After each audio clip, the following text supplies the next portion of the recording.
রহমানির রহিম। আসসালামু আলাইকুম। আমি মোসাম্মদ আক্তার বেগম, বক্সর সরকারি প্রাথমিক বিদ্যালয়ের ভারপ্রাপ্ত প্রধান শিক্ষক। আমার এখানে বড় যেটা এখন সমস্যা হচ্ছে, আমার সীমানা প্রাচীর নেই। বাহিরের এই যে ছাগল গরু আমার গাছগুলো শেষ করে খায়। জনগণ সব মাঠ ব্যবহার করে, ধান পাটের সময় পাট সব কিছু এখানে আমার মাঠে তারা ব্যবহার করে। এবং স্কুল ছুটির পর শহীদ মিনারে এসে অনেক ছেলেপেলেরা এসে আড্ডা দেয়।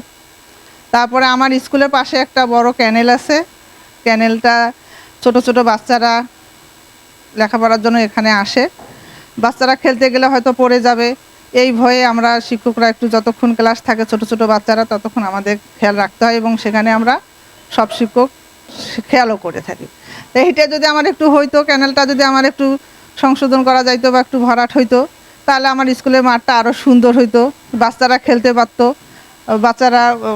বাচ্চাদের খেলতে দিলে বাচ্চারা খুশি হতো, আমার শিক্ষার মানটা আরও ভালো হতো ইনশাল্লাহ। আপনারাও দোয়া করবেন আমরা যেন সঠিক সময় সঠিকভাবে বাচ্চাদের পাঠদান করাইতে পারি এবং বাচ্চাদের কিছু শিক্ষা দিতে পারি। আমরাও চেষ্টা করতেছি, ইনশাল্লাহ সামনে আমরা এগিয়ে যাব ইনশাল্লাহ। এটা সীমানা প্রাচীর আসবে, এটা বলছে। কারণ এখন সমস্যা সীমানা প্রাচীরটা আমার খুব দরকার। আর যে ক্যানেলটা আছে ওইটা একটু ভরাট, মাঠ সহ একটু ভরাট হলে ইনশাল্লাহ স্কুলটা আরও ভালোর দিকে এগিয়ে যাবে এবং বাচ্চারা সুন্দর খেলাধুলা করতে পারবে, মনোযোগী হবে, পড়াশোনায় মনোযোগী হবে, এই প্রত্যাশাই করতেছি আমি।